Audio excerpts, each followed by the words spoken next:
Yeah. What's up, everybody? I'm Morgan Robinson. This is Coming to the Mic, and this is my guest, Zay. Hello, I'm Hello. Zay. Zay. Yeah. What was your last name? Varela. Varela. Yeah. I couldn't get that. Varela. Yeah. I just call you Zay. Yeah. That's it. That's all you need to call me. Yeah.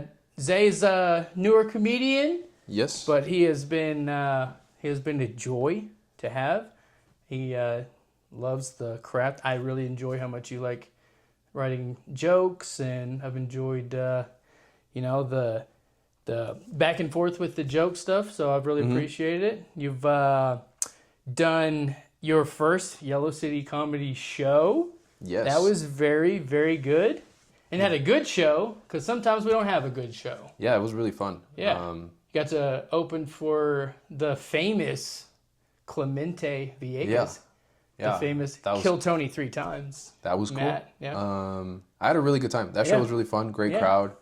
I did... Full house. Yeah. Full house. I did a cool 10 minutes, and it went well. Yeah. Good 10 minutes. Yeah. Yeah. I'm glad we got you right after that, because I really wanted to talk about that, because that was... I felt really, I don't want to say proud, but I felt good seeing you. Good seeing you up there. Once you do well, you did do well. Felt good to have you do that. I'm new to the scene, obviously, so you're like, oh, this is a new guy. I hope he's not dog shit. That's not even what it was. Just like, I like you. You're a good guy. You're cool. I like, you're very handsome. Nah, don't talk about that. That makes me uncomfortable. This is going to be awkward, but that's why I have you on the show. I'm actually really trying to up my female viewership. You're not going to get any from me, That's the whole reason. I only get compliments from dudes. Sorry. So just to be honest right up front, that's kind of what that is. Okay, so I'm not funny. You just find me attractive. No, that's not what I'm saying. Just you're... You want to come to my apartment and I can help you write materials, eh? I never said that. Oh, okay, I did. Right before the show, you're like, hey, dude, if you want to come over to my place, we can make sure that you're ready for the show or whatever. I did do that. You did do that, yeah. And you know what? I stand on it. No, it's cool. Whenever the bros do it, it's not gay. Yeah. It's not gay. I knew you weren't trying to fuck me. Okay. Yeah. Well. I knew you weren't trying to fuck me. Not yet. You're not going to try to fuck me, dude. Okay. No, dude. Okay, but we'll go with that. We'd make a pretty handsome gay couple, though. There you go. We would? Yeah. Probably. A lot of gay stuff right off the rip. This is how I like to start it. Yeah, get it out of the way. Get it out of the way? Yeah. Or just go with it the whole way. No, let's not do that. Okay. Dude. Okay. This is your show right now. No, it's not, dude. However you want to do it. I'm just a guest here, and you're making me feel very uncomfortable. I'm like closing up. Like that's what I like to do. I like to make the guest as uncomfortable. Like if as you're looking possible. at my what's it called, the body. Your body dysmorphia. No, I do have that, but no, you do have that. Your body signals. Like, I know him so well. Like I'm almost shut down. Like, yeah. I don't really know, No, we're up. You're good. No, I'm good. I'm feeling fine, bro. Have you ever been on a podcast before? Manspread. No, this is my first time. I was on a kind of a podcast, but not really a podcast. It was like an interview show when I was in Austin, but they cut me because I stopped doing stand-up for a while. Yeah, you told me that. I don't know why they would cut you. It's like... Because I'm not funny, and I stopped doing stand-up, so they were No, because you were left. Like, who cares if you were leaving? They still had it filmed. Well, the whole premise of the show is to talk what it's... to talk about what it's like being an Austin comic, and I was no longer an Austin comic, so... To preface, Zay is new to the Amarillo comedy scene. Yeah. He is not new to comedy. You have been here for just a few months now, but he did a good five months in Austin. About, yeah. Yeah, and there's a lot of growing that happens in that 5 months, I'm sure. I got a lot of reps in, but honestly, I feel like I didn't get that much better while I was over there. You don't think? No, I did get a lot of sets, so it made me feel comfortable in front of crowds. Yeah, which is important. But which is right, cool. Maybe not with your joke writing though. But with my joke writing, I felt like I didn't grow as much as I wanted to, because I felt like the Austin scene is great. Like there's some hilarious comics, but there's a very Austin style of comedy which I don't fit into greatly. So I was trying to conform to that, and that's not my sense of humor. I was talking to Colin about that the other day. I was like, knowing a little bit more about this now, when you start in certain places, for example, Austin, you become what Austin wants you to be. Exactly. And you kind of was what brought that to the forefront. It's like you were like talking about what kind of jokes land there, what works, and it's like that's who you become there. Right. And then when you go somewhere else, you're still Austin comic, and I think that's it's probably the same everywhere. Yeah, it's probably the same thing. Like it's funny how like, and so we would probably be considered Amarillo style comics here. And so if we went somewhere else, it would be different. But I feel like just because like Amarillo is not as big of a comedy scene, like there's not a style here. Like you just kind of do what you do, and I think that's which why might be good and kind of like free. Yeah, well that's the thing too. It's like if I got like figured out how I like to do comedy here for like a year and like get actually funny, I can go back to Austin and still be funny even if I'm not doing what they typically hear because I figured out how to be funny my way and I like got better at the craft itself. Because I was trying to write jokes Austin style without being good at comedy. So like I had so I was just that's really gonna shape you. Yeah, so it just didn't work for me. So like I was bombing a lot. Comedians didn't respect me.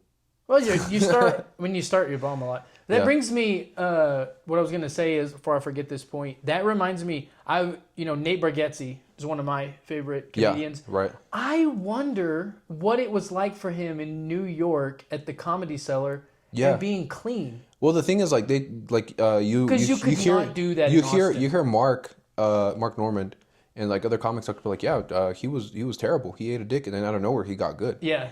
So it's he just like stayed himself. Yeah, he stayed himself, and he figured out how to be funny the way that he is. A lot of people don't do that, and I think a lot of people. That's you create some really really good comics that way. The people that actually fight through that. Right.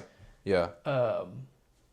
Like it being stagnant, or like a lot of people aren't getting it. I remember hearing like Gomez, Louis J, or Soder saying that about Nate, saying like people didn't always get it. Yeah. And he didn't always do that well, but it was just like he just stayed himself. Yeah, that's the thing too. It's like could you do that in Austin, you think? I mean, maybe over time. Like, but I mean, I'm not naturally. You have to be super confident. I'm not naturally a good comic, and I'm not confident, so it would have taken me years probably. So you think maybe if you, like you were saying, you might like develop your style in Amarillo, and then go and then like, all right, now I'm not gonna let them try to make me something I'm not. And just I think that would be ideal. Like figure out like what I think is funny because I have a much more, I like a silly premises and stuff like that. And that's like not as much an Austin thing. Because everybody's trying to get on Kill Tony over there. Yeah, they are. They're all trying to get on Kill Tony. There's so many people that like, they literally started stand up for Kill Tony. And I'm like, that's like the people that kill on Kill Tony. They've been doing it for years. I don't necessarily love that. Like, it's such a scene that kind of just like microwaves the comedy where everything has got to be like short punch, like character driven, like but the thing is, like, I like a short, like a setup punch, like that's the way that I write jokes. And that does work. So that does work, and there's nothing wrong with that. But it's just like it's very like the type of topics that you want to talk about on Kill Tony that kill. They're very specific, and like I'm not good at political shit. Like I can't do that, so it wouldn't necessarily work until like I'm not saying that like you have to do that stuff to do well on Kill Tony, but you have to be good at comedy to do whatever it is that you try to do. But whenever you talk about the comedians that are in Austin already, it's like the killers of killers. It's like Shane, that's the thing. Matt McCusker, dude, those guys aren't even like Austin Brian comics. Simpson. You don't see them on the scene though. Like whenever you're like, but when you talk about like the lineup of people who are there, it's like it's the heavy hitters. But none of them started there. That's the thing. So the open mic scene is way different than like people talk about how great the Austin scene is, and like there's some fucking great guys that are hitting open mics, and there's some hilarious dudes. I'm not saying that, but it's like the guys that are like headlining in Austin, they're not from Austin. Like Segura is from, he's from what, L.A. He started in L.A. Shane, Philly, then New York. McCusker, I think the same thing, and like Joe DeRosa, New York as well. Which is the same with any real big scene. Like when you go to you start in like some small city and then you go to the big city, but that's where you get good. Yeah. So like they were already like established big time comics by the time they got to Austin. So like the guys that are like coming up in Austin, they're having a tougher time. That's true too. You're right. There's like that middle level of comic that they're not. That I'm not sure what that breeding ground is like. Like, you know, like somebody who's been doing it for 10 years, but that's on the cusp of becoming famous. Right, like they're not quite there yet, famous wise, but they're Like, how already a would great you? comic. I wonder if you could become famous from Austin without being on Kill Tony. No, you definitely could. Like Kill Tony is obviously like a massive platform, but it's like you could become a big comic in the 80s or 90s without getting SNL or a sitcom. You might not be like a worldwide comic, but like now with YouTube and like streaming services, like you don't need any of that. But you could bum around the mics and be funny enough at the mics, but never get on Kill Tony and still make it in Austin. You think? You can make shows, but you have to post stuff online because like if you weren't to post online and you just were like, I'm gonna fucking kill at every single mic, what you would have to do is probably, if you wanted to get any kind of like notoriety, like real notoriety, is you'd have to like audition for the mothership, do their open mic and murder there, and then have somebody And get passed at the mothership. Yeah, like that's really how you. But even then, you wouldn't get like worldwide notoriety. You would just be like a respected comic in Austin, and like obviously that would lead a path. Yeah, potentially, you gotta start where you gotta start. You know, you gotta take the steps. Yeah, you gotta think about like there's probably a shit ton of dudes that like are passed at the cellar that we don't know who they are yet. Of course, yeah. It takes time, but like if you wanted to like actually become famous or like have a name, or like if you wanted to like go on tour and actually sell out like some comedy clubs, probably Kill Tony would be the fastest way to do that. For sure. So it's like the way I see it is like Kill Tony is great if you're a good comic. Like I never signed up when I lived in Austin because I know I wasn't good enough. But like I think Kill Tony is great. Like if you're a comic for 10 years, you've been crushing at open mics, you've probably done a bunch of shows, and you know that you're funny. Get up on Kill Tony and murder, and then you could sell out some fucking clubs and go on tour. Yeah. And that would be weird to probably be weird if you got on Kill Tony and you did really well and you weren't that good. Yeah, that's the thing too. Like, it's they're like, well, what if you went up and like murdered? You had a good interview because you're just naturally charismatic, but then you're like, you're not ready for the moment, and then you try to get booked on a show and you don't even have a half an hour of good material. You have like, if you've been doing it for a year, you probably have half an hour, but is it like half an hour of good material? Probably not. Yeah, and then by then you're like, you can sell tickets, and it's like people are going to go to your show and be like, what the fuck is this guy? Awful. Yeah, like since I've gotten here, I've now have like 20 minutes. Is it good? 5 years from now, am I going to be doing any of those jokes? Hopefully not. Did you meet anybody that was passed at the comedy store? I mean, at the mothership? I met some Kill Tony guys. I met Martin Phillips. I ran into Ari Matty, Joe DeRosa, and Lemaire. But like guys that like are just straight up passed, no. I met some dude, like a lot of guys that are passed at the Sunset, which is Red Band's club. I did meet a lot of those guys because they were at a lot of the mics that I was at, and those guys are fucking great. Yeah. Like I went to the Sunset one time. Yeah, I've been to the Sunset a couple times. They have some good shows, but like I could see the disparity of like me being like at like a 2-3 month comic. And a guy that's been doing it for like nothing. Well, yeah, like I'm literally an infant. Yeah, in comedy, but like if you're a kitten, your eyes aren't even open. Yeah, so like I could just see the disparity of like, oh damn, those guys are past at the Sunset, and then you see how good they actually are, but they're not famous, and you're like, yeah, you have to be fucking great to become like an actual successful comic. Like you have to be fucking sensational. You have to have some kind of brand and name behind you. Like you could be a great comic and not be that famous. Like David Tell, obviously, is like one of the best comics alive. Some people consider him the best comic ever just at telling jokes. And he could probably walk down New York and not have that many people know who he is. Yeah. But Shane Gillis, who is in all his respect, he's a fucking great comic. He's been doing it way less. And like if you ask comics who's a better, you could ask Shane who's a better comic, and he'd say Dave. But Shane could not walk down New York without, you know what I mean? So it's just about like, to roast Kevin Hart. Yeah, like so it's just like it's different. Like you could be the greatest comic and still not be that famous. So it's like you could be a great comic, people could see you at the Sunset, and you're just not famous yet. So it's just like it's a grind, and that's why it takes people like 10, 15 years to actually pop off. Like people don't get famous until they're in their 40s. Yeah, I mean that's pretty standard. Yeah, you gotta be people doing this for 10 years. Yeah, like I'm looking at myself like, damn, I suck. I'm like, well, yeah, I haven't even been doing it. Aren't you glad that you can't tell, like when you're like the baby comic, that you can tell that the guy is like way better than you, but you don't truly see how many light years ahead. Yeah, he no, is. It's good that you can't. You're like you feel like I'm almost there, but you're so far away. Yeah. Whenever you look at like, well, but it's cool that it doesn't seem like you're that far away. Yeah, that's I feel like it keeps you like, yeah, that's the thing that I learned in Austin too, because one of my friends, he's kind of my mentor. He was like, you realize like they're a lot better than you. Yeah. Because like I was trying to write jokes. I'm like, I gotta write something like Mark Norman or Shane Gillis, and I'm like, yeah, I can't do that. Like I'm not like it's like not to say like I could never do that, but I can't do that right now. Yeah. It's just like it's just not feasible. My brain doesn't work that way yet. I'm not that good yet. Mm-hmm. Like all the little It just intricacies takes, yeah. that like fall with the joke and like figuring like we both watched that Mark Norman documentary about him leading up to his special. Great documentary. Like the fact that he was rewriting his jokes that ended up being in a special like from one show to the next that was the same day. Like that's so impressive. Yeah, doing 10 shows at the Addison Improv. Yeah, like first club I ever went to, by the way. Like that Addison is Improv in like Dallas. that's cool. That's like such a huge like difference in like skill. Yeah. Yeah. He's a worker too. I don't know how much everybody else is working, but I can't imagine. But that's the thing. Like they say, like you can get good at anything if you put your 10,000 hours in. And, like, I think he's autistic too. I think that's a lie. He's 100% autistic. I think that's a lie. You can't put 10,000 hours and I can be fucking Tom Brady. That doesn't happen.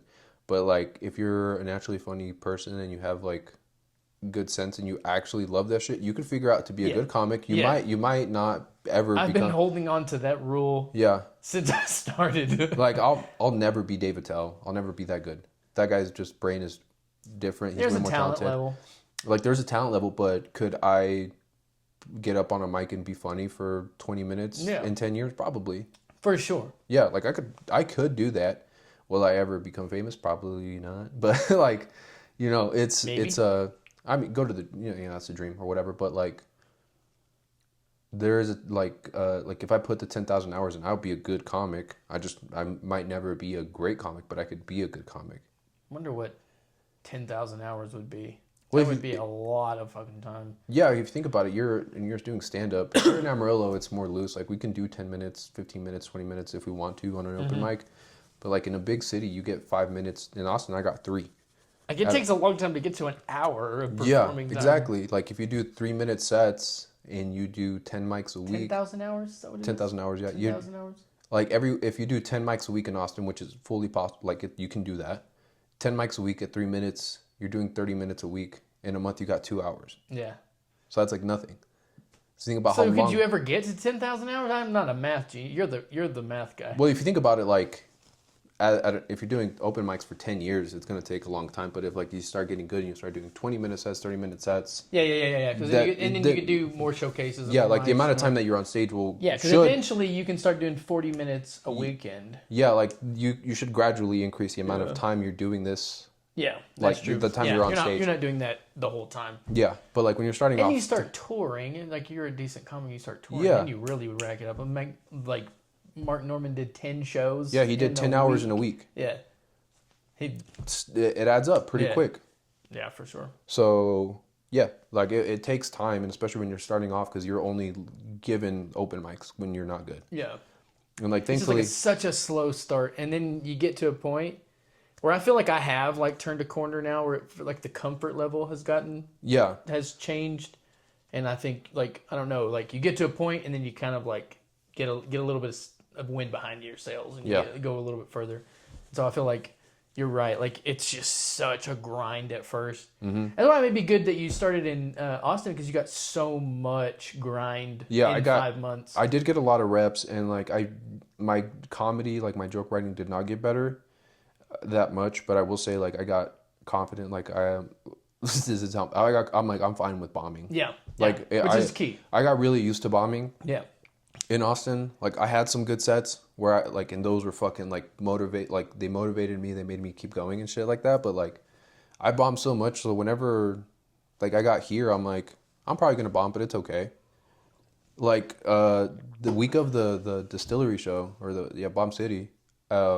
I was nervous about that show and I was prepping for it and I was making sure that I had like my time and my material. I went up to you. I don't know if you remember. I was like, I'm going to bomb. And you're like, what? And I'm like, I'm going to bomb.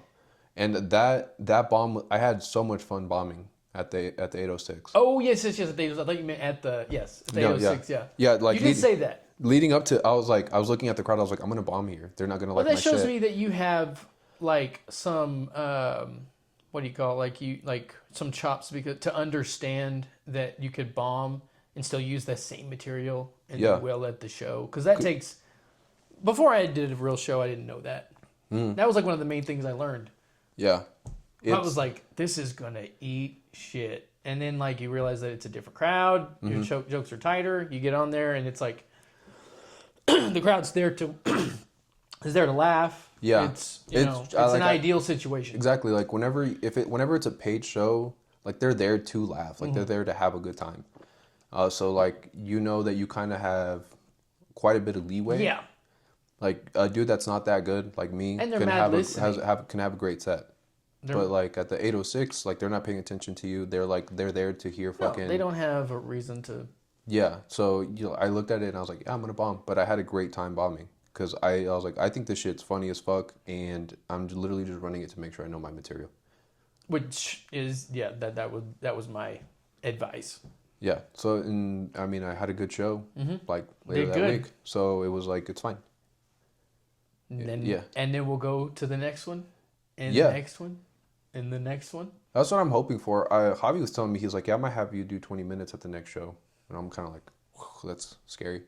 But I feel more confident that I can do that now because the distillery show went so well and my new material is working at the mic. So I'm like, okay, like, And that's what you do. I'm getting better. It, right? You get better at writing jokes and Yeah.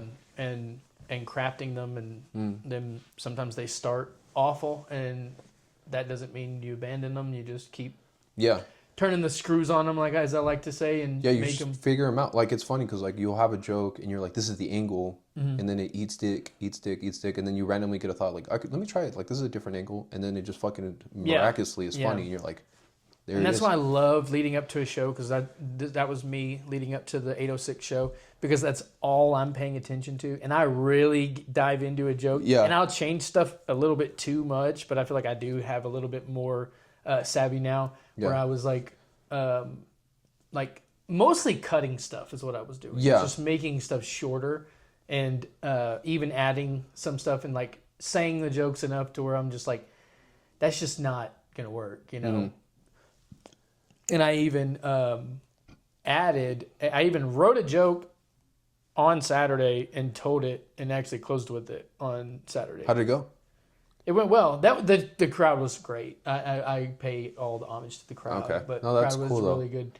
But I was just like, it was like such an easy, I'm not going to say it, but such an easy punchline to get, such an easy joke to get to, because it made so much sense. And I was like, that's better than what I was doing. Yeah. And it's not something, it was so easy enough to get to that I didn't have to like rehearse it over and over. Yeah. And so I did it, and it was, And it went was well. working. Hell I yeah. had earned enough leeway with the crowd where, you know what I'm, you'd won him over, so they're like, all right, I like this guy. Yeah, He's gonna if be they funny. like you already, you can get away with some stuff. Yeah. And so that I felt good about that. But enough about me. Where are you from? I'm from Booker, Texas. Booker, Texas. Where is that? That is like 2 hours. I don't know my directions from here. And it has a population of like 1,300. I'm gonna blast y'all real quick. The first touchdown I ever scored in football was on Booker, Texas. Fucking wow, dude! You scored a touchdown against you a have bunch to of say the F word? a bunch of 5'6" Mexicans. You scored a touchdown against those guys, dude. Yeah, it was really fun. Yeah, no, I Beat bet that each felt other fucking like great. Are we gonna get into a football war right now? Dude, you know what, bro? We were fucking good. I was on the bench. I was fucking dog shit. I'm not a good athlete, but I played on the team. We were good for like 4 years. What are y'all? What's y'all's mascot? The Kiowas. Kiowas. It's a Native American. Cool. Yeah, I'm sure they'll change that in a year. No, because it's not Indian, so it's not like as racist as that baseball team. It's not Indian? Well, like it is, but it doesn't say Indian. It says Kiowa. It's a specific tribe. So it's not like it's fuck not that. disrespectful. Yeah, it's not disrespectful. We're shouting him out. It's not Redskins. Yeah, exactly. It's not a slur. We're shouting them out. Yeah, we're shouting him out, dude. The fucking Kiowas. It's better than shout out Larry. It's better than the Dumas Demons, because that's Demons, pretty dude. crazy that Yeah. they're the demons. Yeah, in you the go to that school, you Texas go straight to hell. Yeah, dude. That's so crazy that we have that here in fucking Amarillo, where we're super Christian and conservative. The demons. Yeah, we talked about it. It's pretty wild. They really Well, if you wanted think to about it, stick with the DD. If you think about it, it's kind of like, well, shoot, man, we gotta think about something scary. What's scary? Like, That's dude, kind of what it was. dude, the demons, man. yeah. He's demons. like, what's more hardcore than a demon? You're like, nothing, man. You can go to hell. And all the church guys are like, no. Like, you know what? That is pretty scary. Yeah. Yeah. That's probably what they did. Anyway, back to you. Okay. The Kiowas, you lived in your whole life. You lived in Booker until you went to college. No. So I lived in Liberal, Kansas. Okay. Up until I was like 7, and then Okay. we moved to Booker. And then when we got to college, I went to WT here in Canyon, and then I lived in Amarillo for a while. I went to Austin for a year, and then I came back. So when was the first time that you were put onto comedy in general? When's the first time you were like... Dude, late. Were you... And this is where I have a question here, because I was more like... loved making people laugh. Yeah. Way early. Yeah. I loved doing that. My dad was funny, and I loved like making people as the class Oh, clown. you mean in that context? Like I just love people making friends laugh. You know, like holding court and like saying stupid stuff and being just like really early on. And like, but I never tied it to like stand up. No, I never tied it to stand up. I actually was not a fan of stand up growing up because like I listened to the stand up that my parents listened to. It was a bunch of Mexican guys dressed as clowns, fucking touching people's dicks. And I'm like, that's not funny.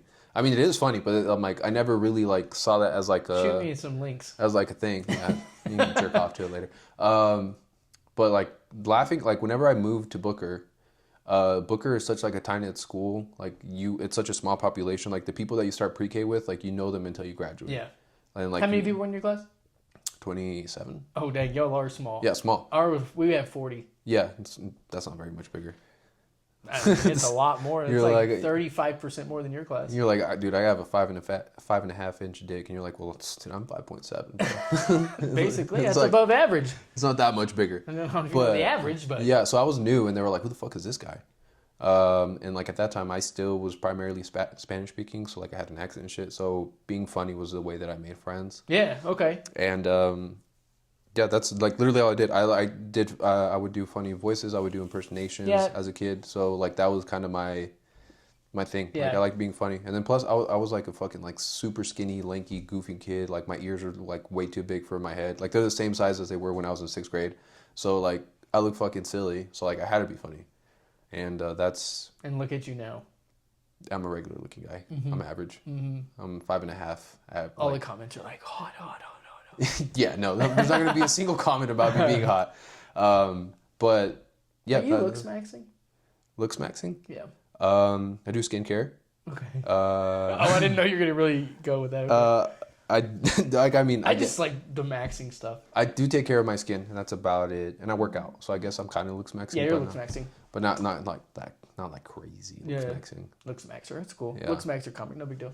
Yeah, I'm comic maxing right now. No, that's gay to say, dude. Don't cut that out. That's trash. All right, we'll cut it. We'll clip it. No, like actually cut that out. That was corny. Clip it. It'll be the clip. That's fucking trash.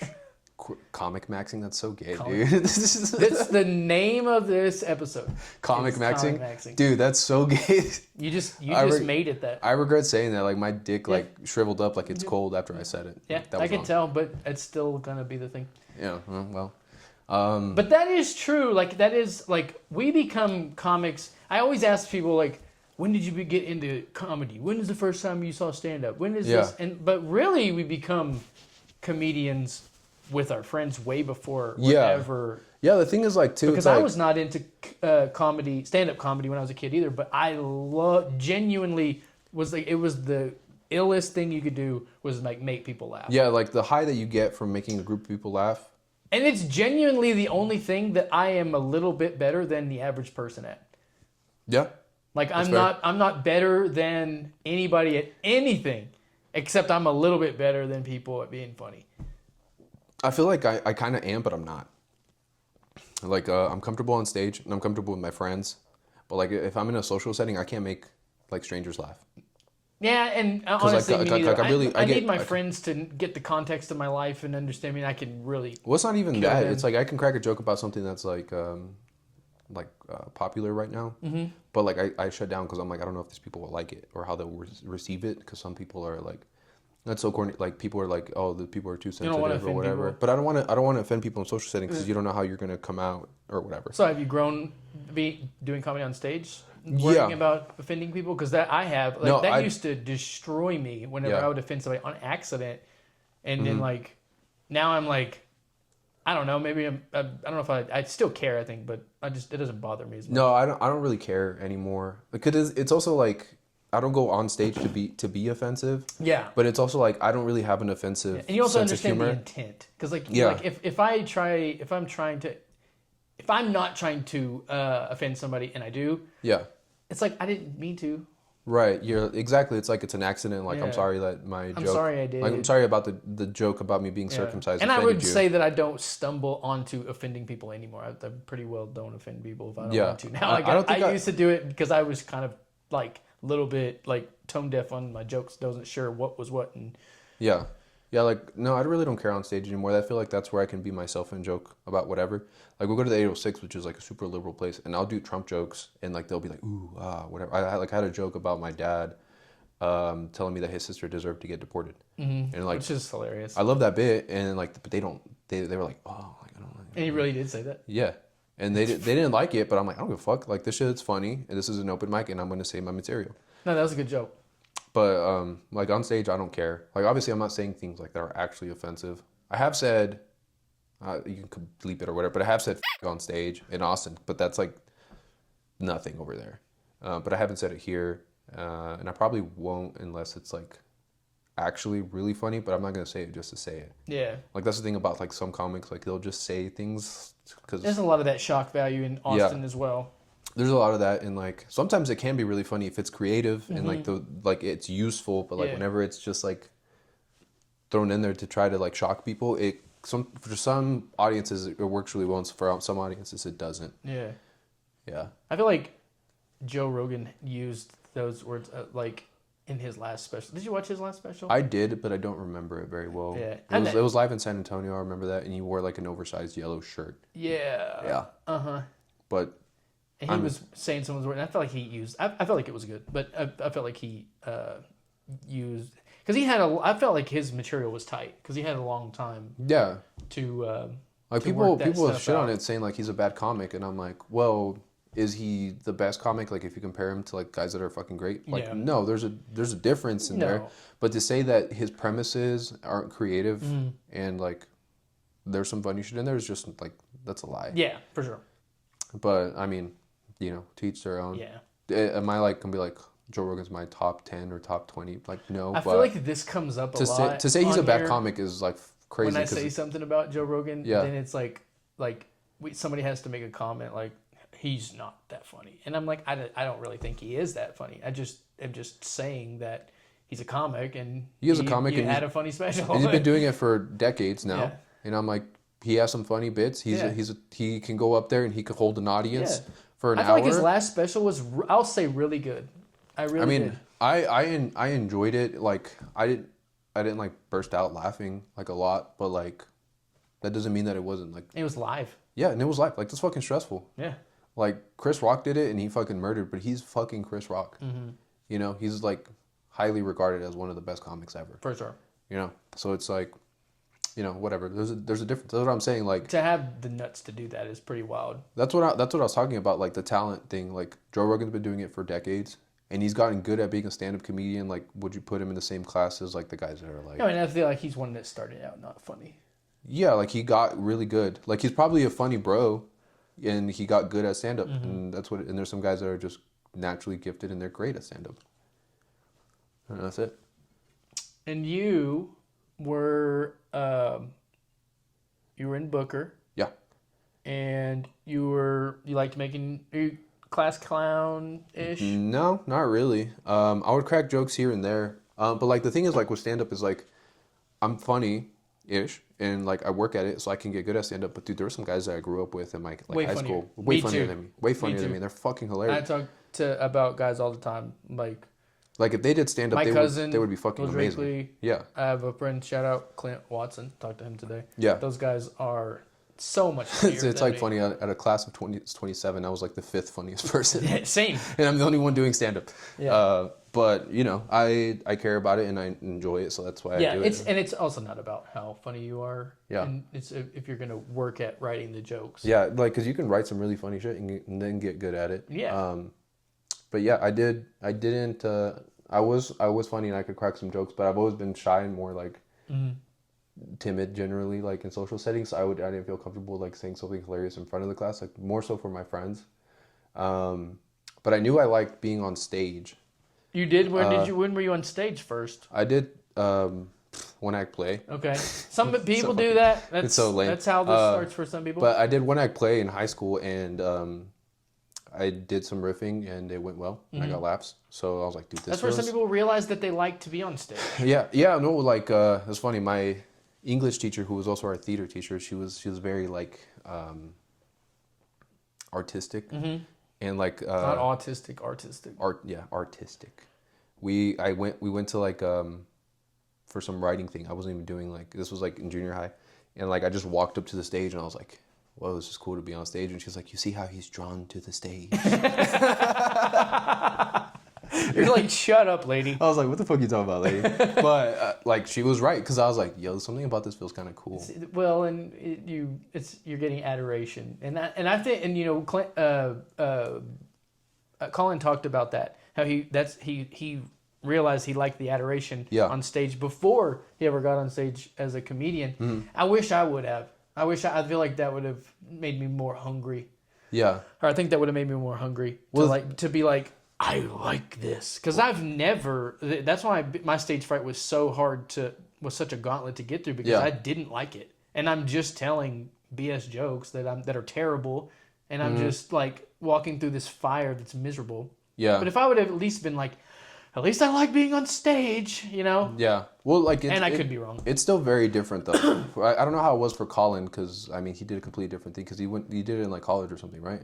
Well, yeah, later than that. Yeah, because I did it in a fucking small-ass high school where, like, you're giving acting performances that not even a soap opera would put on. Yeah. You know? And you're going up there, and you're acting with an ensemble of people, and you're doing lines that are already pre-written for you, and all you got to do is remember them, and, like, sometimes make faces to show some level of like whatever. But then when you're on stage by yourself, it's a whole different beast. Yeah. Like you feel the nerves a lot more. Like I was nervous before I would do a play, but it was just mostly because the boys were gonna fucking make fun of me for wearing makeup, you know. But like when you're on stage by yourself, you're like you really feel it. You're all alone, and these are all of your thoughts, and you're like. Like if somebody doesn't laugh at it, you feel that rejection because it's much more personal, especially at the beginning, because you're like, damn, dude, they don't think I'm funny. They think I suck.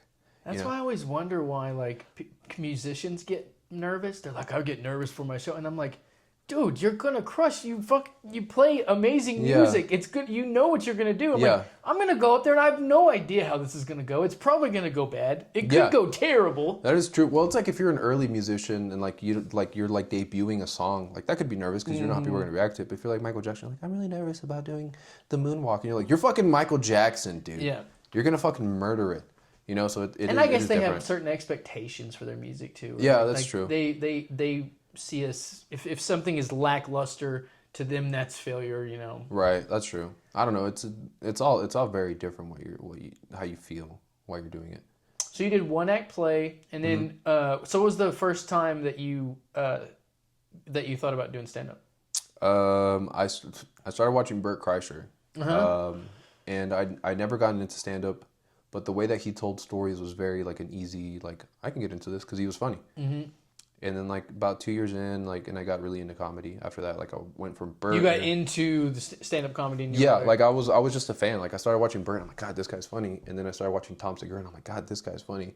And then you kind of fall into the Joe Rogan universe, and then you start... The podcasting.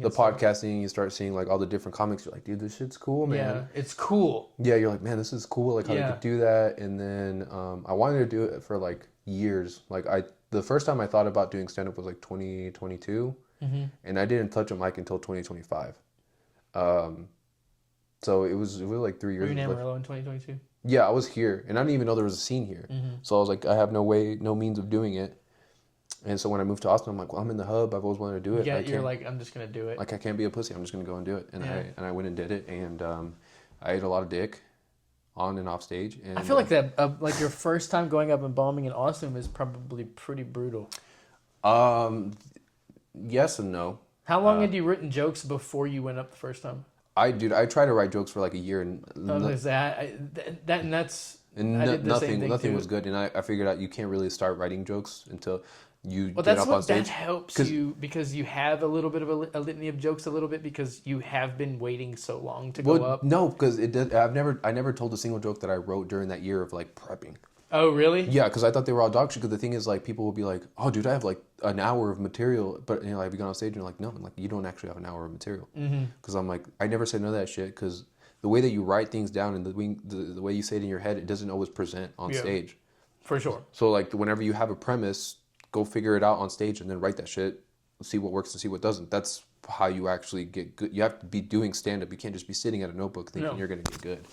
Sorry, I didn't. You can do that, but you're not going to get good. No, you're not going to get good at stand-up. So like because there's the writing and there's performing. Yeah, so that whole first year, like I have a notebook full of jokes that I've never said on stage because I think that they're dog shit and they're not going to transition well. So, but then you could revisit them sometime. Yeah, maybe there's some funny premises in there. That. Probably I could probably look through it and find something that's like at least for a premise, because like you start running out of premises, you're like, I know I've wrote something on this premise before. Let me go look at that. Yeah, so you could find something, but yeah, dude, you have to just actually be on stage. Be on stage, and so getting into the Austin scene, you're new. Was that fun? No. You have a lot of fun? No. Yeah. Yes and no. It was a grind. Like I would, it was funny because respect for doing that. My other comics would be like, "You're not doing enough," and I'm like, "Fuck, dude, I get off at 5. I'm downtown by 5:30, and I don't leave until 2, and I have to be up for work at 7. Like I'm tired. Yeah. But like, it was hard, dude. But like every once in a while, you'll pull up to a mic. There'll be a crowd, like 15, 20 people at a bar, and you'll do well, and you're like, And you're like, that was enough for... Yeah. That filled my tank enough for now. Yeah, like literally the first time I went on stage, I bombed for a group of like 5 people because there was like 38 people on the open mic list and I was 37. Yeah. So there was like literally the people, like the comics that were running the mic there, and that was it. And none of my jokes got any laughs, but I got jokes because I was so like visibly nervous, like on stage, like my hand was like that. You got laughs? My voice was shaking. I was like, I'm so fucking nervous right now, dude. And that got a laugh, and I was like, okay, I can be funny. The honesty, That's all I needed. You don't realize what the honesty can do sometimes. Yeah, but then I took like a month off before I went back, and my now ex-girlfriend was like, "Are you gonna do it again?" And I was like, "I don't know, it went so bad." And then she was like, "Well, you're literally just starting. How are you gonna get good if you don't get back on stage?" So props to her for pushing me to keep doing it. And 6 months in, was I a good comic? No, but did I understand it and I feel more comfortable on stage? Yeah. Yeah. And like well, now, I think you understand how to write jokes when you came here. So that was, I guess. That's when I knew you were going to be just fine because you understood how to write jokes already. The thing is, like, whenever I pulled up to the circus room for the first time, I was nervous because I didn't know that I didn't think I knew how to write jokes. And like, these were all new premises, new jokes. And I wouldn't know I was like, should I tell the shit that I told in Austin to try to like show that I have material, like to try to land? But then I was like, no, I've been not doing stand-up for, what is that, like 6 months? Like I took a 6-month break. Yeah, okay. There was a 6-month break in between Austin and here? Yeah. Okay. And I was like, no, like I have these premises. I would feel very rusty. Yeah, I have these premises that I've been ruminating on, and I think that they're funny, and I want to go. That can help too. And I want to go and do them. A break, I've hardly done that since I started this time, but yeah, the breaks help. Yeah, it really sometimes it helped in the way that I was kind of burnt out in Austin. Like I was doing, like obviously I was eating a dick. I was not doing good. I was exhausted, and I was like, "Fuck, dude, this." Yeah. And then like after that 6-month break, I'm like, "Dude, I really miss doing it." And so I had these premises that I really wanted to try, and like I kind of had worked on here and there. And I went up there and I did okay. You and Javi were like, "Yo, that was good." Like, you're like you can actually do stand up, and I was like, "Okay." Yeah, like, we see a lot of people come through, so it was you were definitely ready. Yeah, so I was like, okay, cool. Like I'm gonna keep doing this. Like this was fun, and then I just jokes that were ready. I mean, they were. Yeah, I progressively started showing up to more mics, and I've been having a blast. It's been fun. It's been really fun. Yeah. Like the comics here, the scene is cool. Like it's a small scene, but it's a fun scene. Like everybody's chill. Yeah. We're all very different, which I think is really cool. You can kind of control it. Yeah, that's true. You guys kind of like keep everything tight. It's fun. Yeah, no, it's a good scene, and I feel like I've gotten a lot better. I don't think it would be as fun to me if I probably was in Austin, to be honest with you. It's hard. Like if I would have like continued living in Austin, I probably would not have picked up the mic again. Just because I would have been like so in my head, like I'm gonna go up there and I'm gonna be trash, and I'm just gonna feel like shit. And then like being here, I was like, there's probably not that many comics. Like, even if I eat a dick, like, not that many people will see it. So I just went up there and I'm like, oh, this scene's actually pretty fucking cool. Yeah. You know? So I was like really glad. Yeah. We're glad you came. Yeah, I'm really glad that I came too. And I've really enjoyed your enthusiasm. It's been, like I said, like writing jokes with you, not in a gay way, but you care. We're making sweet comedy together. Yeah. And just has been, I like I said, the guys that are funny and that care and try hard, it's awesome when you find that, because we sift through a lot of gold, a lot of dirt to find the people that care. And so it's cool that you're here. You're part of the crew. It's really cool because like you're a nerd about comedy, like I am. Yeah. So like that makes it more fun. Yeah. For me to talk about, because like we talk about like our jokes, we work on tags with each other. Yeah.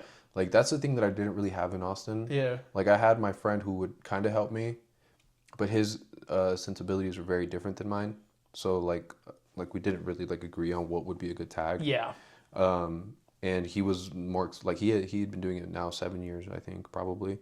So he was like, I'm better, so my tag is better. Yeah. And like I'd be like, I don't know if I agree, because yeah. But then you're like, he's been doing it 7 years. Yeah, so then you're like, okay, so it probably is better. Uh-huh. And it just wasn't me. But here, like, I'll tell you like an idea, and you'll riff off of what I'm trying to say, more so than just doing your own thing, which I think is really fun. Yeah, and I like that. The try, like, that is actually one of the things that I love to do, because I have done a lot of studying of this art or whatever this is. It's an art, just like dude. having a something there, and then me getting to kind of like I probably couldn't write you a joke from ground up, but I can like help with with a base that's already there. Yeah, I love doing that. That's so much like Larry's Batman joke. We went out to the circus room yesterday. I got pretty fucked up. But I was literally sucking his dick. Yeah. I was like, Larry, like, dude, you don't understand how much I love that premise. Like, I wish I could steal that from you.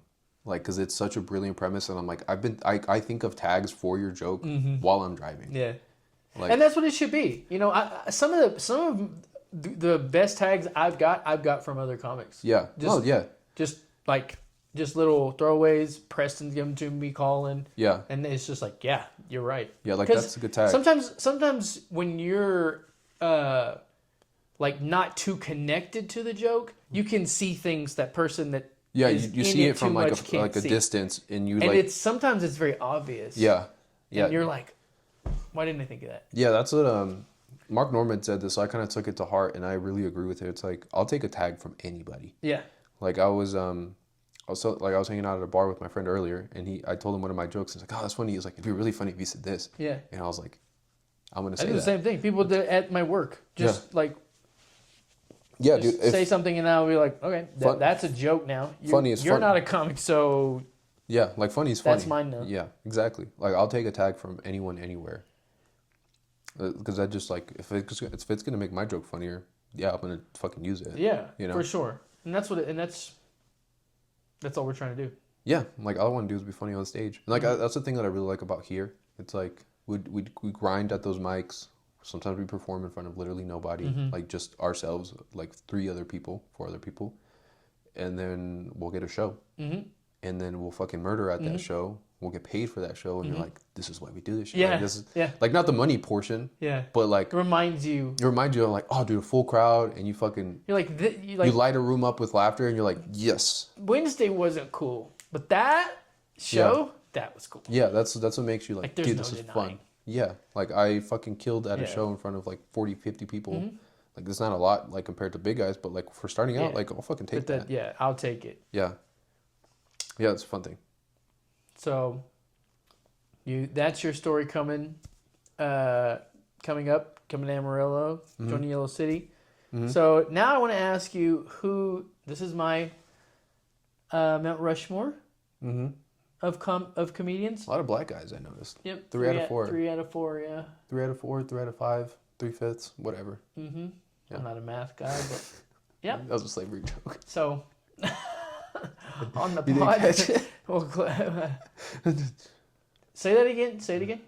Huh? I'm gonna cut it. But what'd you say? I was like, I noticed 3 out of 4 of them are black. 3/4, 3/5, whatever. I don't get that. Because whenever, like during like slave times, like southern states made a black person 3/5 of a person. Oh, okay, cool. Yeah, yeah. My bad. I wasn't racist enough Hey, to get you that can joke. cut that. That's a history thing, dude. We learned that in school. That's not racism. See how I turned me being stupid on you? That's fucked up, dog. Yeah, it's my fault. I had something to do that. My Mount Rushmore. So Yeah. 4. Yeah, 4. 4. Dave Chappelle. Dave Chappelle. Easily. Up there. He's a goat. I love Harlan Williams. Harlan Williams. I'm a huge That's fan of Harlan. New one. Yeah, I love some Harlan. Rocket Man. Yeah, I'm excited for his new movie Wingman. Wingman. Okay. It's gonna be very silly, and because I love, like, the thing is, like, I love silly for comedy. Like, I love like Louis C.K. who talks about like very important shit, and like Dave as well. But I also love like a guy that just cracks jokes about anything, and that's Harlan. Like he'll make the He's so funny. He's so funny, and he doesn't really do anything serious. So I have huge respect for him, and obviously I saw him on Kill Tony, but like I was a fan of him growing up because he was like on Dumb and Dumber and Something About Mary, and I'm like, And this Rocket guy, Man. Did and you watch Rocket Man? I didn't watch it growing up. That was a Disney. I watched movie. it later in life, but growing up I was like, dude, this guy's funny, and then I saw him on Kill Tony. I was like, what, the guy from fucking Dumb and Dumber? And then I watched his stand up. I was like, this guy's fucking great. He's incredible. Sometimes I forget he was the cop in Dumb and Dumber. No, dude, I quoted that. That's one of my dad's favorite things to say. And he was like, "You pumpkin pie haircutter freak." Like, That's a good. that's line. such a good line, dude. That movie's so good. Yeah. So okay, so Dave Harlan. Yep. And then I'd probably put Louis C.K. up there. Louis C.K. Cool. Louis C.K. Another is one. fucking incredible. He's the man. And then this is a new guy. New guy. Tentatively speaking, as far as like comparison to like careers, but Mark Norman. Mark Norman. Yeah. You know, His- much respect. You know how we feel about Mark Norman. I love the way he works on his comedy, the way that he literally like is Probably obsessed with learned it. more from him than I have anybody that's Yeah. actually famous. Yeah, and then also just like his means of delivery of a joke, the way that, because a lot of his jokes are comparison. Yeah. Like, Yeah. this is like this, but why is this not like that?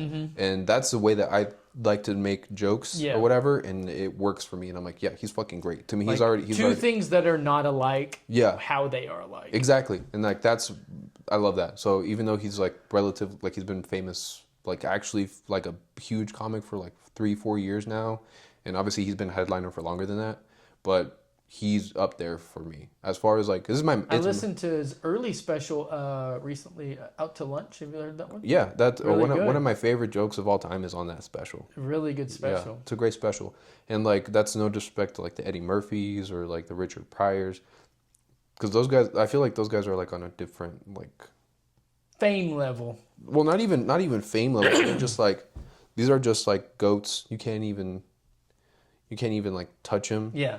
You know, like they're undeniable, like the Stephen Wrights of the world. Like those guys Stephen are like, Wright, love Stephen they're Wright. just up there, and you can compare them, but you don't really. Yeah. But like the guys that like, because I feel like Harlan Williams isn't ever really talked about. Yeah. Louis C.K. he's probably considered one of the best comics ever, but he's still active, so that's why I'm kind of considering him.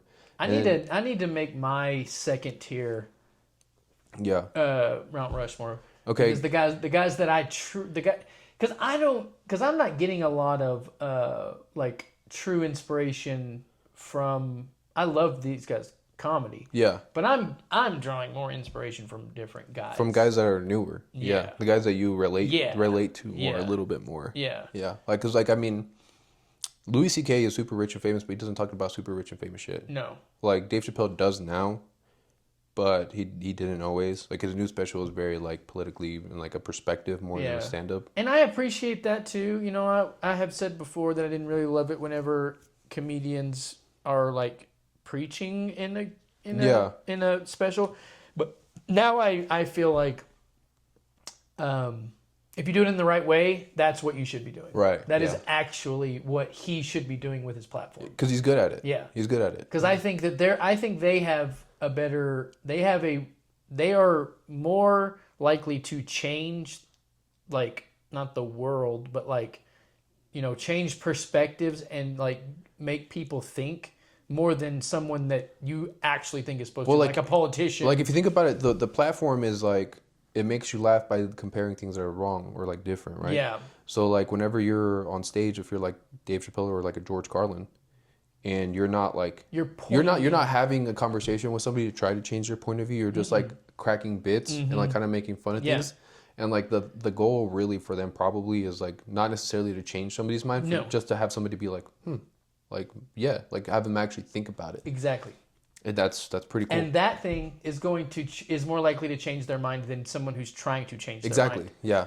Because if you just come at it from a joke and a respectful joke and point out kind of the just poke holes. Yeah, you point out the absurdities in something. Yeah. Then you have given someone you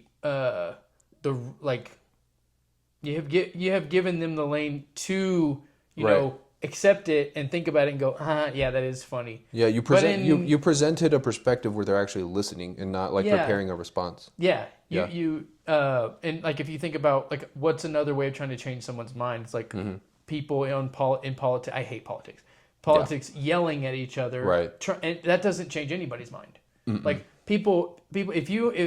all people are trying to do on the left and the right is trying to change the other one's mind, and they have done nothing but force them to the wall. They have done the opposite of what they're trying to do. Exactly. Someone in comedy has actually brought some people to the center, I think. Yeah. And I agree. Think that, and that's a little bit philosophical for my taste, especially when I was not calling this an art and all of that stuff, but I do truly think if you're going to do something, you might as well try to do what you can, change the world if you can, whatever. Yeah, that's the thing about that sounds a little grandiose, but it does. But that's the thing that like why so many people gravitated towards Rogan early on, because he didn't have a side. He was just presenting things like he would talk shit about the left, talk shit about the right. Yeah, and like now he's getting just genuinely. Like, he was critical of everything. Yeah, he was just presenting information in like a way that people weren't doing before on a big platform. But like now, obviously, he's getting more flat because he's much more on one side than the other, and it's obvious. But like that's why so many people gravitated towards him. Someone who has listened to him as much as I have, you understand. Yeah. Like you, if you listen to someone for as many hours as we have listened to all these podcasters, you start to see and hear how they've changed. Yeah, exactly. So like that's kind of how, I don't know, you just notice things like that. But yeah. I didn't really have anything past. That was kind of the end of that thought. Yeah. Love Joe Rogan. He's been doing some positive things that I'm not like have, lately that I've been enjoying. But so that was my Mount Rushmore. Your Mount Rushmore. Who's your Mount Rushmore of like right now? A real quick one. I don't want to do it because I want to think about it. Okay. But I could spit up. and I have to change it. And But well, like I really like guys like Nate and Brian Regan and obviously Shane. Yeah. And listen to Mark Norman a lot. And yeah, so that's just some of them. But I'll come up with an official one. You know who I'm a huge fan of, and he's really underrated? Brian Simpson. I love Brian Simpson. I got to see Brian Simpson as a surprise. That's nice. I was in Austin seeing Tom Segura. And he opened for him. Yeah, that's cool. Did like 20 minutes. Too. Brian Simpson is such a great comic. Like I've watched his special great like joke 15 times. Incredible joke writer. And he's only released one special, so I feel like maybe that's why he doesn't have like the motion. But he did that one at the Mothership? Yeah, but he's a fucking brilliant joke writer. Yes. Yeah. He's probably in my like top right now, even though he hasn't released that much. Just like the tightness and the brilliance of every single joke that he told was like fucking incredible. Yeah. Yeah, he'd be up there for me. This will be the last question. Time flies, huh? Yeah. You've been here for an hour. So, but I really want to get this from you. Mm-hmm. You've been doing this for 7-8 months now. 9 months. You're a growing like 7 months. pretty dang good for that amount of time. I will say that. You probably knew that, but I'm okay. But you're really good for that. Like no joke, for that amount of time, you're really good. I appreciate it. Yeah. So what I want to know is if you could give someone a bit of advice. Mm-hmm. What would your advice be? Like I've been watching the pod, obviously, and like the main thing that people, or like the other comics have said, is like be yourself. And like that's really it. It's like if you think you're funny, right, and that's why you're gonna do stand up. What about what you do is funny? Stick to that. Like if you're like, let's say you're a silly boy and you like crack jokes about like stupid shit, and then you watch like fucking like a brilliant comic that talks about like his perspective on things, and you try to go on stage to be that because that's who you're a fan of, it's not gonna work. So my advice is like, the things that work for you when you're just hanging with the boys and you're being funny, I'm not saying say those same things, but I'm saying that's kind of who you are. Yeah. That's kind of the things that you find funny. Do those things on stage. Do the things that you find funny. Like, which is, I mean, in a sense, just be yourself. Yeah. True, but like pay attention to the things that like you crack jokes about when you're hanging out with your friends. Like, because you're not cracking jokes about like, oh, did you see fucking Trump did this? Like you might, and that might be what's funny to you, but like the sensibilities that you have with like that are silly or like that are kind of off the wall that work, those are the things you want to do on stage. Not necessarily, like I said, those same words or same jokes or same bits, but like that kind of ideology of like what you think is funny, like take that to the stage. Yeah. Like we had that one guy here, he asked me to help him with his material, and I was like, cool, like try this. And then he was like, no. And I was like, but he was like, I'm really nervous. And he's like, I want to throw up every time before I get on stage. And I'm just like, well, just be whatever you think is funny. And like, that'll be it. Like, if they don't like it, like, eventually it'll get good enough that maybe they will. But just be like the kind of, like, the type of funny that you are, like, go and do that. Because, like, the type of funny that, like, I don't know, Martin Lawrence, like, what he does versus what, like, Shane does, they're very, very different, but they're both very funny. They're different types of jokes. They're different delivery, different topics, different, like, life perspectives. So they're going to do different things. Like Shane Gillis is a brilliant comic, but if he went and tried to do what Martin Lawrence does or Bernie Mac, it's not going to work because I mean, obviously they're black, but but like the type of perspective, it's just not going to work because you got to do the things that are funny to you that make sense for you. I guess if that makes sense. Yeah, for sure. And I think that speaks to don't like one of the, I don't know who I heard this from, but one of the good advice I heard was like, don't pander to the audience. Don't go, what does this audience want to hear? And let me tell that. Yeah. Because you need to be yourself. Right. You need to say the things that you think are funny. Which is a hard one to kind of parse out because it's like, but then like you got to know your audience and you want to, tailor it to the audience, but still be yourself. Yeah. And I think that's what you learn doing it for a long time. Right. Is that just be yourself, do what you, like you said, what you think is funny. Yeah.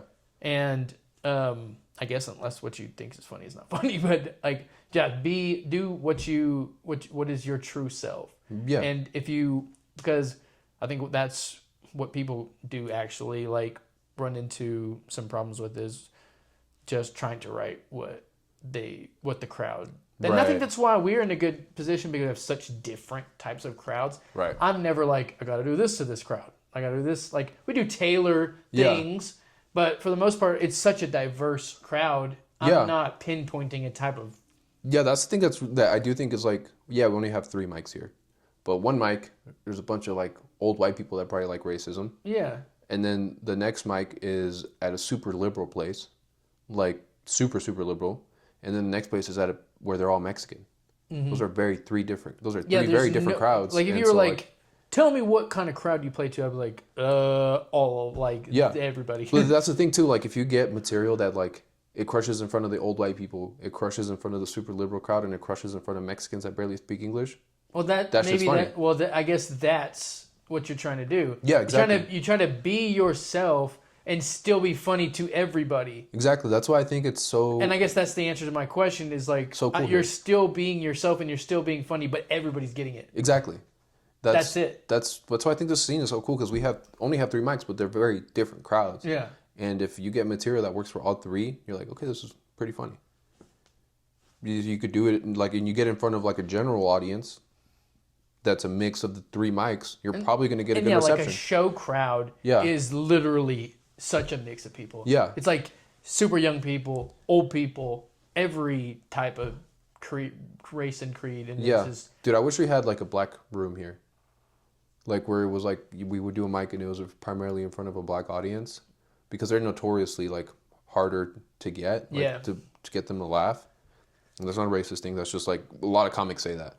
Well, you can also kill the harder in there too. Yes, you can. But like, if you can win over those crowds consistently, yes, and that makes you funnier. Yeah. That's what I'm saying. I wish we had one of those here, because like maybe that's what we. Because getting heckled, being in front of a super tough crowd all the time, like that's how you would get really good. Like I'm not saying we have easy crowds because they don't give a fuck about us, so it's not easy, but like that would be like another step to add, I guess, to make us even better. Yeah, I agree, and I really do like the thing we just like parsed out, where it's like, because even in my mind it's a little bit confusing to be like, be yourself, and then also tell jokes to certain types of people and get it. But you're right, you work on your craft so much that you get so funny that it's funny to every type of person. Exactly, that's what you want to be. And I think, I mean, I don't think you could be like genuinely hilarious to every single type of person, but for the most part, I think if you think of like, anybody that's up there, I think everybody, no matter who they are, what type of person they are, they're like, yeah, that's funny. Yeah. And I guess that's be yourself through the pain, because it's painful. Like we talked about Nate Bargatze. Yeah, it's painful. He was being himself through the pain and just, walking through the fire until he kind of, galvanized himself and became, quite frankly, probably the most famous comedian, at least last year, was on. He was, as much, we are so on the,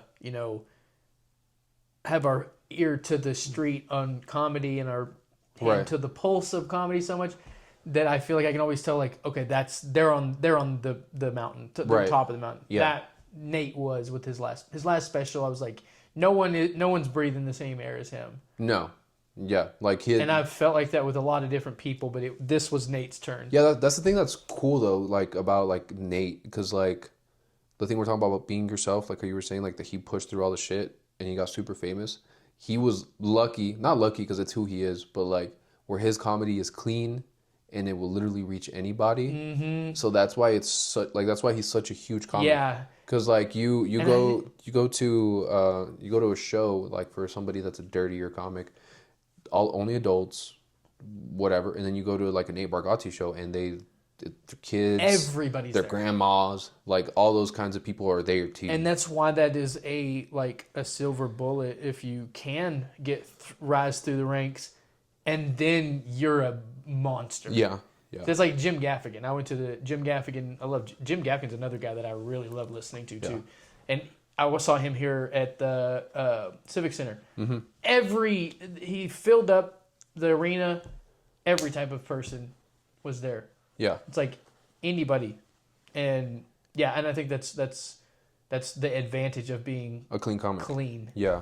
Jeff Foxworthy has quite literally, I think, sold the most records of any comic ever, and no one considers him anybody's GOAT. Yeah. So that's some people might, but nobody on the show has. Yeah, I mean, he's a great comic, but like the same thing I'm saying, what's funny to you is not funny to everybody, but figure out to make your funny to a lot of people. But like, I like vulgar. Mm-hmm. I do like a little bit of shock. I like, a stupid perspective that's a little not necessarily clean. Like that's my sense of humor. So that's why guys that talk about shit like that are on my upper echelon of funny. I think Nate got me too, because I felt, I feel like we feel a certain way about comics. We feel like we found. Yeah. And I feel like Nate already had a special on Netflix, so it wasn't like I found him before that. But nobody was talking about him. Mm. My cousin Will Drakely, actually, shout out Will Drakely, I think is the one that turned me on to him. And I just remember blowing through. I think maybe he had 2 specials on there at that time, and I listened to both of them, and I was just like, blown away at how good he was. And then he will ask me, he goes, did you notice that he was clean? And I was like, wait, what? Yeah. He goes, he was clean. And I said, no. Yeah. And it's so weird that I didn't realize that. Yeah. And I was just like, I was just so blown away. Yeah. That he made me laugh so hard, and he was clean.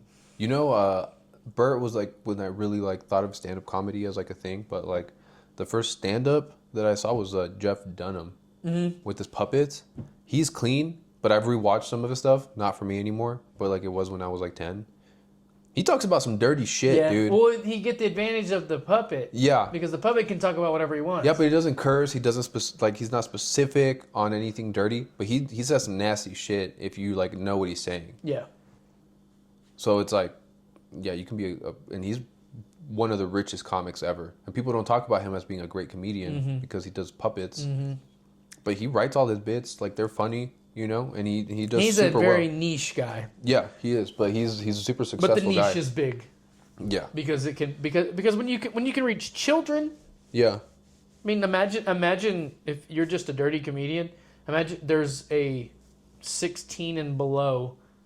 Yeah. That you're just completely cutting out. Exactly. You cannot get their money. Yeah. But whenever you're there super are clean, human beings that are younger than that. Yeah. That could. You can get some and a lot of these guys now, and I know a lot of people who are like super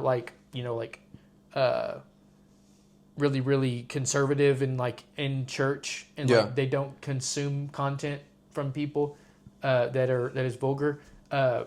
Just loving Nate Bargatze because of the TikTok and all the stuff on the internet and stuff and he caught fire like that too. Yeah, because he just reaches so many people. Yeah.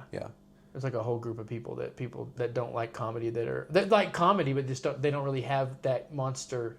Right, they don't really care about comedy like that, but they'll like see this guy. My God, this guy's freaking hilarious. Yeah, and some of those Nate bits are just so funny, dude. No, he's fucking great. Yeah, he's a great freaking comic, and he figured out how to be funny the way he wants to be funny, and it works. Yes, and shouts out to him and all the guys that are from New York. It's crazy that he's from New York. That he came up in New York. Yeah. All the guys that came up, all the Legion of Skanks and. Yeah, all the guys that he grew that he came up the ranks with are so drastically different. Louis J. Gomez is probably one of the dirtiest comedians that I know of that's active.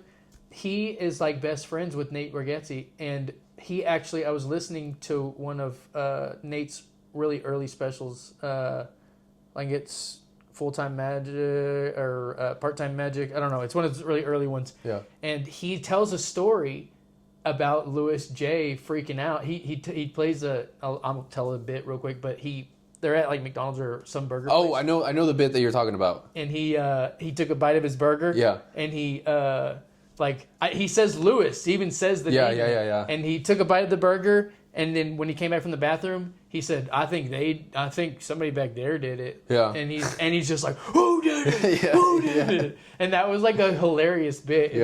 And I knew as soon as it said Louis. I was thinking Louis if he'd even made up the name. Yeah, no, that's the thing that you get, like, once you start getting more into comedy, you get it. Like, when I first started getting into, like, listening to a lot of different comics, Jay Okerson was one of the guys that I really liked. And he has a bit where he's talking about, like, you can't be friends with a girl, like, you can't live with a girl that you aren't sleeping with because you don't love women. He's like, are you really friends with the girl if you would fuck? You know? And then he's like, because my best friend's name is Dave. And he was talking about Dave Smith. Uh-huh. And then he was talking about how he was like, if he has to suck my dick, like, no, we're friends. We can't do that. And he was like, but if we weren't friends, Dave's a good enough looking guy. He has a soft set of lips. You know? And it's a hilarious bit. And like, I thought it was funny, but now that I know like who he is, what Dave he's referencing to, I'm like, that's hilarious. Yeah. And he's like, my friend Dave hates that joke. Mm-hmm. And you're thinking it's just some fucking random friend, but it's actually another comic. And then you're like, that's even funnier. I love the nerding out and just like knowing as much as I can't know enough. Yeah, no, I love it. I'll consume anything. I'll learn. That's why I love Mark Norman, because he's one of the only guys that, and I've said this before, he's one of the only guys that doesn't pretend like it's magic. Yeah. He's the guy that will actually go, this is how I did it. This is how I'm doing it. And like other people may do it, and some people just may not take the time to like. Explain it's not in a comic's best interest to reveal his writing style. Yeah. But I think Mark he's just like, dude, I want to help people. Yeah. And I think comics have that in them to always try to like help the next guy. Yeah. And some don't. But I think the ones that are truly good-hearted, you can tell. And to me, they get a lot of points. Yeah. Rodney Dangerfield was one of those. Well, it's like, it's not even like, yeah, they're good-hearted and they're also like, I'm fucking dope. Like, I know that I'm good. I can tell you shit and you're never going to beat me. Yeah. Like, Mark can give us all the inside baseball, how he writes a joke, how it starts, how it ends.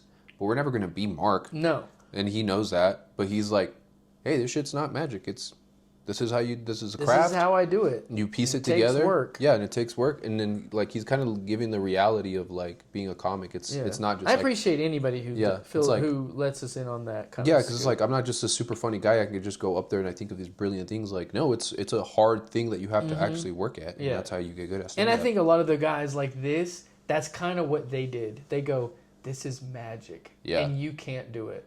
Yeah. And well, like, to be fair, like, out of all these guys, these are all fucking great joke writers, but like the guy that you can't do it like is Eddie Murphy. Yeah. Because he transcended. He was on SNL, murdered. He did stand up, murdered, and then he went and wrote movies that were had some of the funniest, best movies of all time. Yes, like that's many of them. That's a different guy. Like he just knows what funny is. Like he was a star. He's one of those He guys. was a true star. He's one of those guys where I'm like, it is magic. Yeah. From him. Yeah, and that is true. You know what I mean? True. Like it is magic from him. They're not when they say that, they're not lying. Yeah, like he's one of those guys. Like from him, it is magic. Yeah. Like it's like, blah blah blah. That's funny as fuck. All right off the rip. Like, did you watch the documentary? Being Eddie. Oh yeah. And he's just like, they gave him like the puppets, and he just starts doing Richard Pryor and like he does Bill Cosby. And Bill Cosby, and he thought of a funny ass bit like that's fucking hilarious. He's that's just him. kind of like a comedic. I wouldn't say genius, but close to that. I don't think there's anything wrong with calling somebody a comedic genius. Yeah, I don't know why I worry about giving people too much like grandiose credit. I feel like comedy. Eddie's one of those guys that you can't. But he's like, I always, I think what I mean is he's maybe a genius, comedy genius. But what I'll say is the closest thing there is to that is so he's hopefully he comes back. I would love for him to do a special. But knowing from what I've seen about how Eddie is about wanting to be funny and shit, he'd probably have to do a tour. Mm-hmm. Which, like, could you imagine getting to see... We talked about that before. It'd be like, what would it look like? Could you imagine getting to see Eddie Murphy on tour working on his first special in 40 years? Mm-hmm. That would be so sick. Like, yeah, and I like to think that... we should go see Seinfeld when he's here. Okay. In July. I'm not a huge fan of Seinfeld.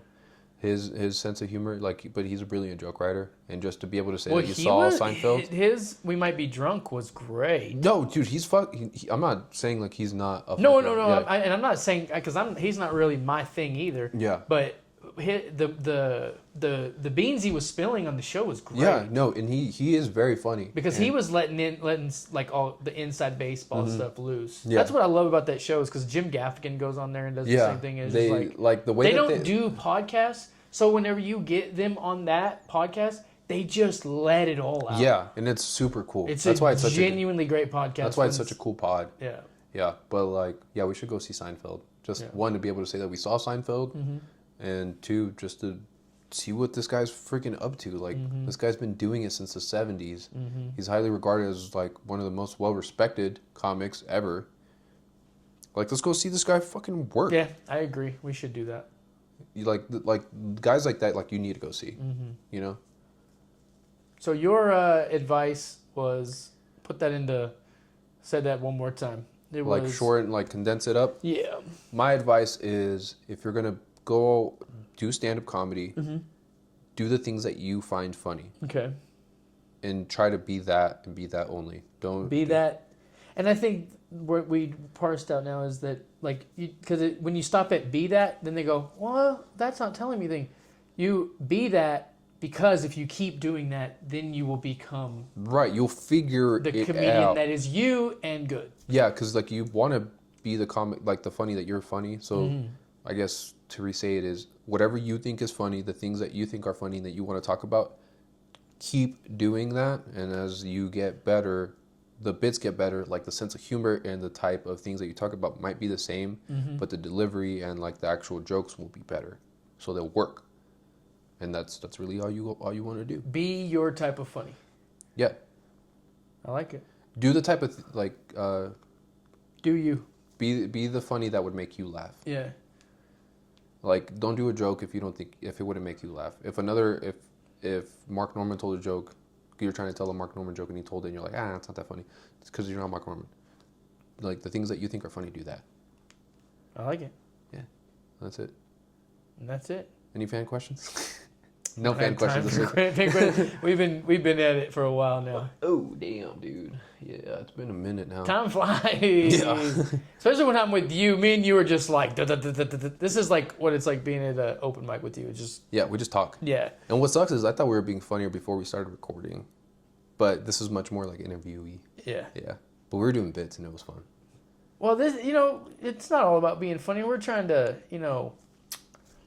show who you are in a funny way, but also just get to express to who you are. Yeah, get to know the comics and when you come on again, then you can do your bits or whatever. Yeah, we can goof off a little bit. We're talking about the racism on The Sopranos. Yeah, I don't support racism on this show, but yes, he does. He was laughing at everything I said. He might.